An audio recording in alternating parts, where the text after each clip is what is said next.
Hello everyone, कैसे हैं आप सभी लोग। मैं एक बार फिर से आप सभी का आपके अपने यूट्यूब चैनल मैथ्स विद पाई पर स्वागत करती हूँ और अभिनंदन करती हूँ। जैसे कि थंबनेल पे आप देख चुके होंगे, ये जो है मेरा प्रीवियस ईयर पेपर है जो मैं आपको सॉल्व कराने जाऊंगी। इसमें मैं कौन सा सेक्शन आपको सॉल्व कराऊंगी? क्वांट का सेक्शन। ओके, देखिए क्वांट में क्या है, मैंने जब इसमें से देखा ये 2022 का जो एग्जाम हुआ था उसकी फर्स्ट शिफ्ट का ये पेपर है, ऑफिशियल पेपर है। देखिए उसमें क्या आया था पेपर में, 11 क्वेश्चन जो है मेरे वो क्वांट सेक्शन से थे। ओके, तो हम क्या करेंगे, अभी मैं क्वांट आपको कराऊंगी एंड नेक्स्ट क्लास में जो रीजनिंग के क्वेश्चन है वो भी मैं आपके लिए लेकर के आऊंगी। ठीक है, जैसा मैंने आपसे वादा किया था, तो सेम क्वेश्चन हम करेंगे। जितने भी पीवाई प्रीवियस ईयर पेपर हुए हैं अभी तक के, वो सारे हम सॉल्व करेंगे। ओके, क्योंकि आप जानते हैं किसी भी एग्जाम के लिए प्रीवियस ईयर क्वेश्चंस बहुत ही मस्ट होता है, इसलिए हम चलेंगे देखिए अपने क्वांट के क्वेश्चंस पे। ओके, चलते हैं अपने क्वेश्चन पे। देखिए फर्स्ट क्वेश्चन है मेरा, the average of 12 numbers is 20, the average of two of them is 25, what is the average of the rest of the numbers? अब देखिए सबसे पहले हम क्या देखेंगे, इन्होंने दिया है कि जो 12 नंबर है इनका जो एवरेज है वो 20 है। ठीक है, कितने नंबर है? देखिए 12 नंबर है, इनका जो एवरेज है मैं इधर एवरेज लिखूंगी। ओके, ये कितना है? 20 है। ओके, उसके बाद इन्होंने दिया है उनमें से दो जो है, ठीक है, उनमें से जो दो नंबर है, कोई दो नंबर होंगे, उनका एवरेज कितना है? 25 है। ओके, अब इन्होंने बोला कि जितने नंबर बचे उनका हमें बताना है। देखिए 12 नंबर ये थे, मैं इधर डिफरेंस लूंगी इनका। ठीक है, डिफरेंस तो मेरे पास कितना आएगा, देखिए यहाँ से 10 नंबर आ जाएंगे मेरे पास। उसके बाद देखिए यहाँ पे अगर एवरेज है तो मैं सम निकालूंगी। तो आपको पता है एवरेज अगर हमें दिया हो कितने नंबर का, जब हम सम निकालते हैं तो क्या करते हैं, दोनों के आपस में मल्टीप्लाई करेंगे। ओके, यानी कि 12 इंटू 20, तो ये मेरे पास देखिए कितना आ जाएगा? 240। ओके, यहाँ से मैं निकालूंगी देखिए 2 इंटू 25। देखिए एग्जाम में हम इतना नहीं लिखेंगे, डायरेक्ट हम मल्टीप्लाई करके लिख सकते हैं। ओके, ये आ जाएगा मेरे पास 50। यहाँ से मैं माइनस करती हूँ तो देखिए मेरे पास क्या आ जाएगा, ये आ जाएगा मेरे पास 190। ओके, यहाँ मैं डिफरेंस लूंगी क्योंकि इनका भी, तो 190 आया मेरे पास। अब देखिए इसमें क्या है, ये 10 नंबर है, इनका जो सम है मेरे पास 190 है, बट यहाँ पूछा है एवरेज। ओके, एवरेज निकालूंगी तो देखिए मैं निकाल सकती हूँ 190 अपॉन 10। ठीक है, तो क्या आ जाएगा मेरे पास 19। तो देखिए यही ऑप्शन मेरे पास राइट हो जाएगा, तो ये सी ऑप्शन है, तो ऑप्शन सी इज राइट हो जाएगा मेरे पास। आई होप ये क्वेश्चन आपको समझ आएगा। हम आगे चलेंगे। देखिए मेरा सेकंड क्वेश्चन है, how many times does the digit 6 appear between 501 and 599? ठीक है, इसमें हमें बताना है कि जो 6 डिजिट बतानी है कि 501 से लेकर के, ठीक है, 501 से लेकर के देखिए 502 आता होगा, ऐसे एंड सो 503, ऐसे करते करते जब हम 599 तक जाएंगे, ठीक है, तो हमारे पास कितनी बार 6 डिजिट लिखी जाएगी ये हमें बताना है।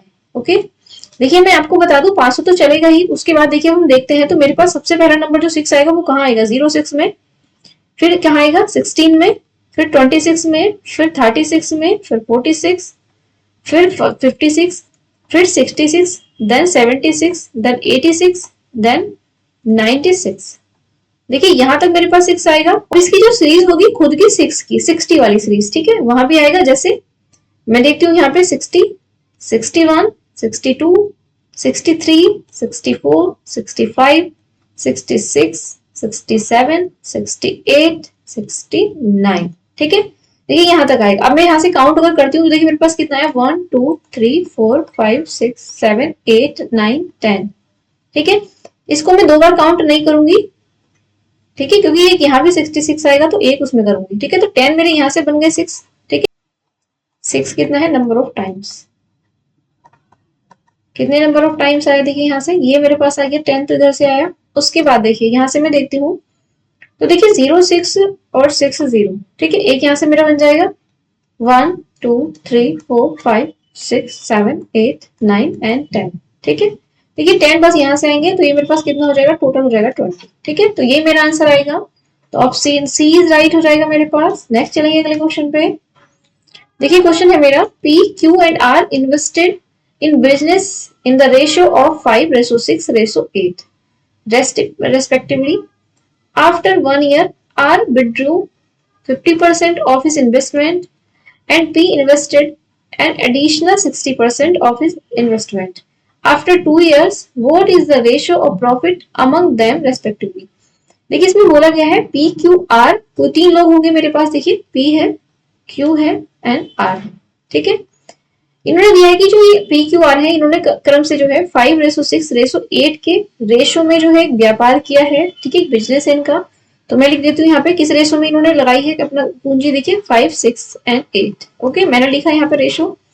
उसके बाद इन्होंने बोला देखिए 1 वर्ष बाद आर ने अपने निवेश का 50% वापस ले लिया।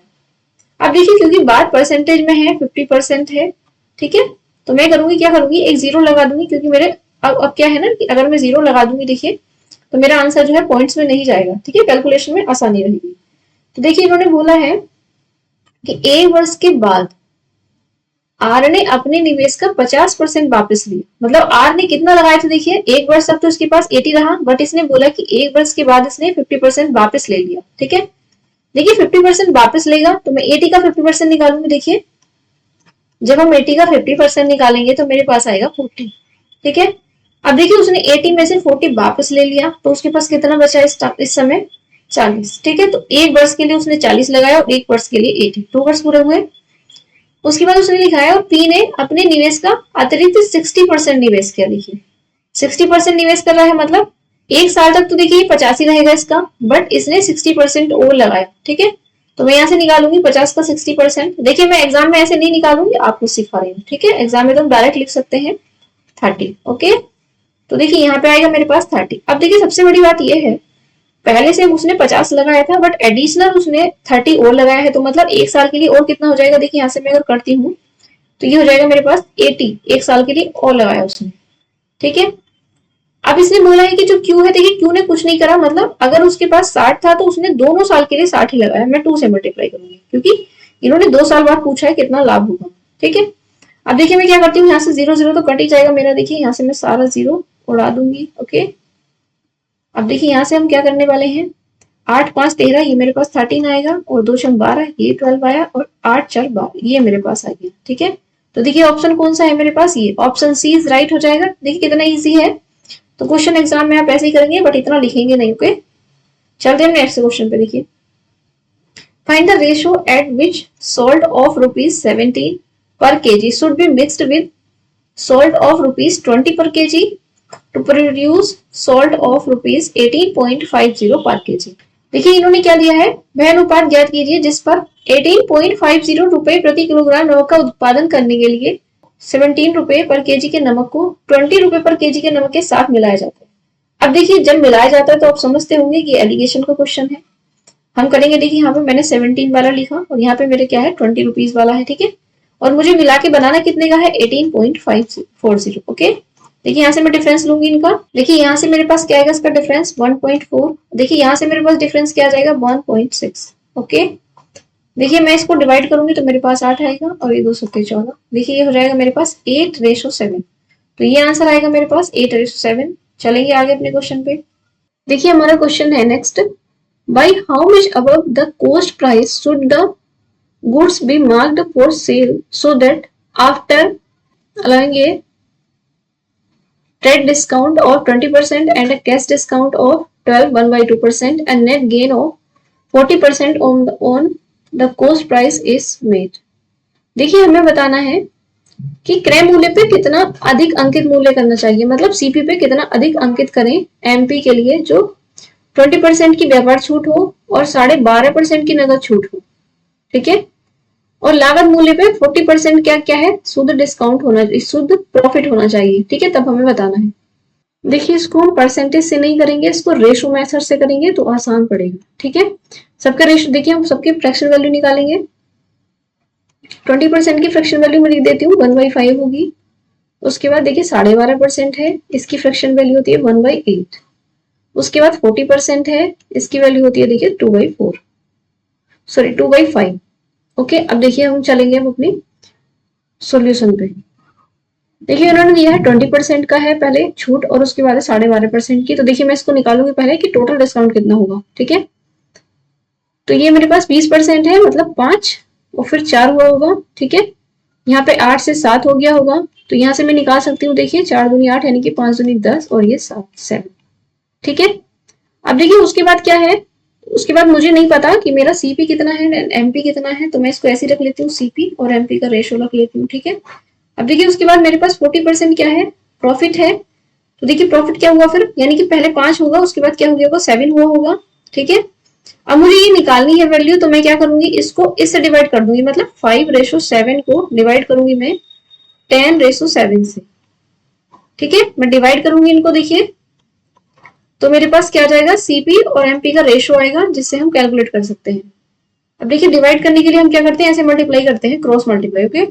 ऐसे आएगा 5/7 और रेशो 10/7। तो देखिए 7 से 7 कट जाएगा और ये 5 2 10, इसका मतलब क्या रेशो आएगा, 1/2। देखिए सीपी 1 आया मेरे पास और एमपी 2 है, तो देखिए इसमें से मैं माइनस करूंगी तो मेरे पास 1 आएगा, और किस पे है, 1 पे है, क्योंकि पूछा है परसेंटेज में, इसलिए 100 से मल्टीप्लाई करेंगे तो इसका आ जाएगा 100%। अब सीपी, तो ऑप्शन डी मेरे पास राइट हो जाएगा। देखिए अगर आपको नहीं समझ में आया होगा तो आप एक बार रिवाइंड करके देख सकते हैं, बट आई होप कि आपको ये समझ में आया होगा। नेक्स्ट चलेंगे अपने अगले क्वेश्चन पे, देखिए a sum of money yields compound interest rupees 720 in 1 year and 1483 in 2 years compounded annually. What is the rate of interest? देखिए इसमें rate of interest पूछा है।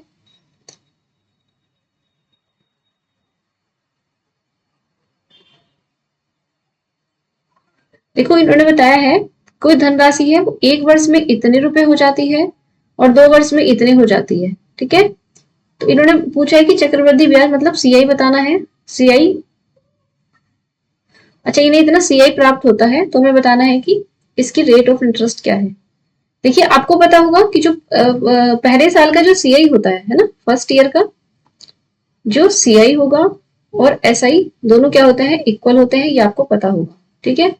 तो देखिए इन्होंने दे रखा है कि एक साल का 720 है, ठीक है, तो मतलब जो एसआई होगा वही सीआई होगा, तो ये मैं लिख दूंगी, देखिए 720 एक साल में हमें मिला होगा सीआई एसआई, फिर यहाँ दूसरे साल भी मुझे क्या मिला होगा, सीआई यहाँ पे 720 ही मिला होगा, ओके। बट उसके बाद क्या है, देखिए इस पे हमें क्या मिलेगा, यहाँ पे इस पे कुछ ना कुछ हमें सीआई यहाँ मिलेगा, ठीक है, वही हमें कैलकुलेट करना है, वहीं से हमारा रेट भी आ जाएगा। तो देखिए अगर मैं इसको मल्टीप्लाई करूंगी, 2 से दोनों को जोड़ दूंगी तो मेरे पास कितना आ जाएगा, देखिए यहाँ से मेरे पास आएगा 1440। अब देखिए बट मेरे पास आया है 1483.20, तो यहाँ से मैं करूंगी, देखिए मेरे पास यहाँ क्या आ जाएगा, 0.2 3 और 4, ये मेरे पास आया, ठीक है। अब देखिए मुझे निकालना है 43.2 720 का कितना परसेंट है, 43.2 720 का कितना परसेंट है, ये मुझे फाइंड करना है, ओके। यहाँ से मैं मल्टीप्लाई करूंगी तो मुझे आंसर चाहिए किसमें, देखिए मुझे आंसर चाहिए होगा परसेंटेज में, ओके। देखिए मैं इसको 18 से डिवाइड करूंगी, 18 चौक 72, देखिए 18 दूनी 36 और 18 चौक 72, 4 छंग 24, देखिए मेरे पास आ जाएगा 6%, ठीक है। ये मेरा ऑप्शन बी इज राइट हो जाएगा। आई होप कि आपको समझ आया होगा। नेक्स्ट चलेंगे क्वेश्चन पे। The cost of 7 mangoes and 4 oranges is the same as 5 mangoes and 7 oranges. What is the ratio of cost of 1 mango to 1 orange? देखिए 7 मैंगो दिए हैं, मैंने लिख दिया 7 मैंगो, और कितना दिया है 4 ऑरेंजेस, 4 ऑरेंज है, इनकी जो कीमत है 5 मैंगो एंड 7 ऑरेंजेस के बराबर है। 5 मैंगो है और 7 ऑरेंजेस हैं, इनकी जो कॉस्ट है बराबर है, ठीक है। तो मुझे एक मैंगो और एक ऑरेंज का रेशो निकालना है। देखिए तो मैं इसको इधर लेके आऊंगी तो मेरे पास 2 मैंगो होगा, डिफरेंस लूंगी इनका, यहाँ से उधर जाऊंगी तो 3 ऑरेंजेस होगा। देखिए मैंगो और ऑरेंजेस का जब मैं रेशो निकालूंगी तो मेरे पास रेशो आएगा 3:2, ठीक है। तो देखिए यही मेरा आंसर होगा, ये आंसर हो जाएगा ऑप्शन सी इज राइट। तो चलेंगे आगे अपने क्वेश्चन पे। देखिए A 100 meter long train is running at a speed of 72 km per hour. How much time will it take to cross a bridge 240 meter long? देखिए उन्होंने बोला है कि 100 मीटर लंबी ट्रेन है, ठीक है। ट्रेन कितनी है, देखिए 100 मीटर लंबी ट्रेन है एक, ओके। वो 72 किलोमीटर प्रति घंटा की चाल से चल रही है और उसे क्या करना है कि 240 मीटर का एक ब्रिज है, ठीक है, वो उसको पार करना है तो कितना टाइम लगेगा। देखिए जब कोई ट्रेन किसी ब्रिज को पार करती है तो वो अपनी लंबाई, अपनी लेंथ 100 मीटर प्लस 240, मतलब ब्रिज की लेंथ जब टोटल लेंथ पार करती है तो मतलब है कि ब्रिज को पार करती है, ओके।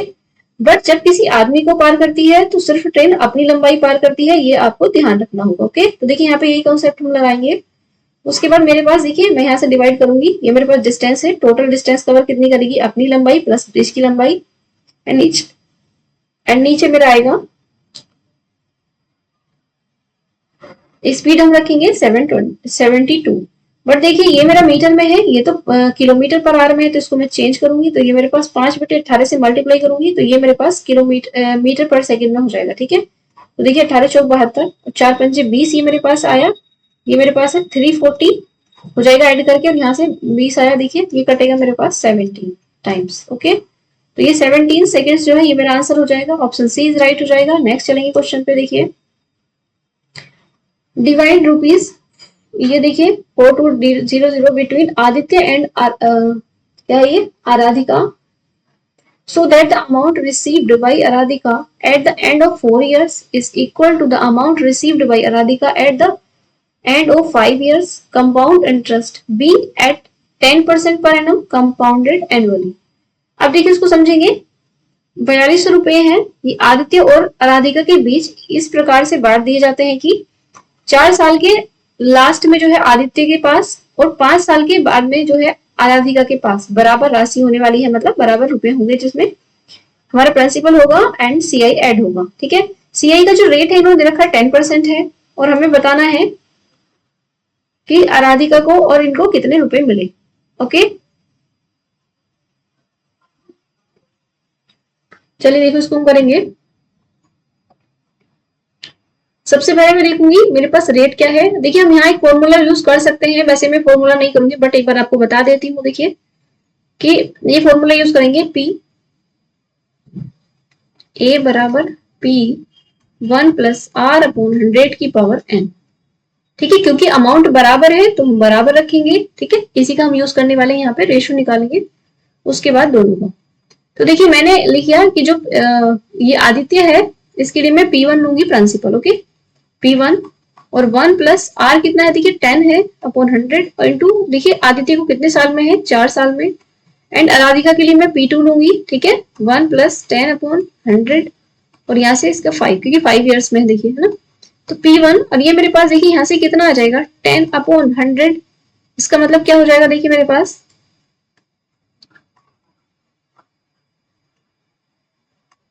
देखिए मेरे पास आएगा 11/10 और इसकी power 4 is equal to P2, और यहाँ से आ जाएगा मेरे पास 11/10 और इसकी पावर आएगा 5। तो देखिए यहाँ की 4 पावर से मेरी ये एक 4 पावर कैंसिल होगी तो 1 बचेंगी, तो यहाँ से मैं निकाल सकती हूँ। देखिए रेशो P1 रेशो P2, ये मेरे पास हो जाएगा 11/10। ठीक है, ये मेरे पास रेशो आया। अब देखिए हमें दे रखा था कितने टोटल, ये मेरे पास P1 P2 का रेशो आ गया, हम इनको ऐड करेंगे। देखिए तो मेरे पास कितना आएगा 21 की वैल्यू देखिए क्वेश्चन में दे रखी है 12, ये 4200 है। अब मैं निकालूंगी, मुझे देखिए बताना किसका है, अच्छा दोनों का ही बताना है। तो देखिए मैं क्या करूंगी, यहाँ से ये 200 टाइम्स है, देखिए मैं अगर इसके लिए निकालूंगी P1 अगर निकालती हूँ, देखिए P1 तो ये कितना आ जाएगा 11 है मेरे पास, तो इसको भी 200 से मल्टीप्लाई करूंगी तो मेरे पास देखिए क्या जाएगा 2200 रुपए। ठीक है, ये आ गया। तो ये देखिए ऑप्शन बी, इसमें एक ही ऑप्शन दे रखा है 2200, आप इसको भी निकाल सकते हैं 200 से मल्टीप्लाई करके। ओके, चलते हैं अपने नेक्स्ट क्वेश्चन पे। देखिए a shopkeeper sells 30 times at rupees 160 per item. After giving a discount of 20%, he earns 25% profit. If the discount is not given, the profit gained is। अब देखिए इसमें क्योंकि हमें जो आंसर पूछा है वो परसेंटेज में पूछा है, तो जो ये दिया है इसमें 30 वस्तु और ये 160, ये सब इसका कोई काम नहीं है। ठीक है, ये सिर्फ आपको बहकाने के लिए और कंफ्यूज करने के लिए दिया हुआ है। ठीक है, हमें सिर्फ सवाल यहाँ तक आएगा। देखिए एक दुकानदार जो है 20% की छूट देने के बाद, ठीक है 20% की छूट देता है और उसके बाद ये सब कोई काम का नहीं है। उसके बाद हम पढ़ेंगे कि वो फिर भी उसे कितना लाभ मिलता है, देखिए 25%। ठीक है, तो मैं लिखूंगी देखिए अगर मेरे पास 20% की छूट होगी, ठीक है मैंने बताया ना बेस वैल्यू 100 है, तो उसी में से अगर मैं छूट देती हूँ तो मेरे पास 80% बचेगा। ठीक है, तो अगर मैं 80% पे कोई वैल्यू बेचती हूँ तो देखिए मेरे पास 25% का प्रॉफिट होगा, मतलब वो 125% की हो जाएगी। अब इन्होंने पूछा है कि अगर कोई छूट नहीं देते हैं, अगर देखिए कोई छूट नहीं देते हैं तो 100% पे ही बेचना पड़ेगा। देखिए ठीक है, तो 100% के लिए देखिए मैं अब 100% की वैल्यू कैलकुलेट करूंगी 80 इंटू 100। ठीक है, देखिए मैं डिवाइड कर दूंगी इससे यहाँ से, ये मेरे पास आ जाएगा यहाँ से 1250 अपॉन 8। यहाँ से मैं डिवाइड करूंगी, देखिए इसको, ये मेरे पास 1 टाइम चला जाएगा, 8 × 8 4 12, ये 8 पंजे 40 हो गया मेरे पास।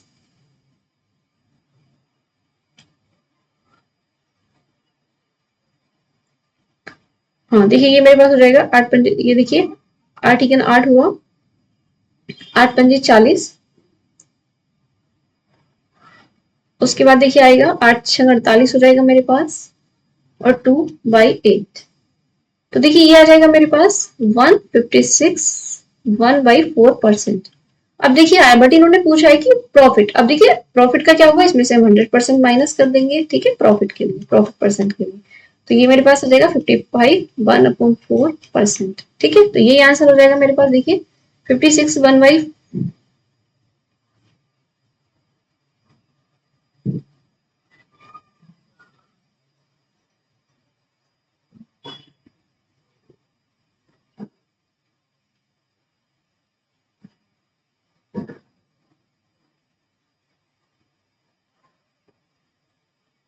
देखिए मुझे लगता है ना ऑप्शन में मिस्टेक है, ठीक है, इस वाले ऑप्शन को हम ठीक करेंगे, करेक्ट करेंगे। 56 ये 1/4%। ठीक है, तो ये इसका आंसर हो जाएगा। चलेंगे अपने नेक्स्ट क्वेश्चन पे। देखिए Seema's salary was reduced by 60%. Subsequently, the reduced salary was increased by 60%. Find her loss in terms of percentage. देखिए क्या है, इन्होंने बताया कि जो सीमा है उसकी जो सैलरी है वो 60% पहले कम हुई, उसके बाद जो कम हुई उसमें फिर 60% का इंक्रीमेंट हुआ। ठीक है, तो अब ये बताना है कि जो उसका फाइनल जो लॉस है वो कितना हुआ परसेंटेज में। ठीक है, तो ये भी सक्सेसिव परसेंट का क्वेश्चन है। देखिए इसके लिए फॉर्मूला हम लगाते हैं x plus y plus x into y upon 100। ठीक है, ये फॉर्मूला हमारा यूज होता है यहाँ पे परसेंट। देखिए वही करेंगे, 60% की कमी है तो हम -60 करेंगे। ठीक है, उसके बाद वृद्धि हुई है +60 करेंगे, यहाँ से 60 इंटू 60 अपॉन 100 लगाएंगे। ठीक है, ये देखिए कैंसिल हो जाएगा मेरे पास, यहाँ से मेरे पास कितना आ जाएगी, ये 36%, क्योंकि आंसर माइनस में है तो मतलब कमी हो जाएगी। ठीक है, तो ये आ जाएगा 36% आंसर। तो चलिए देखिए आज हम यहीं तक रखेंगे, ये हमारे सारे क्वेश्चन जो पॉइंट के थे वो कंप्लीट हुए। आई होप कि आपको ये क्लास अच्छी लगी होगी। क्लास अच्छी लगी होगी तो please like share and subscribe जरूर कीजिए। Thank you.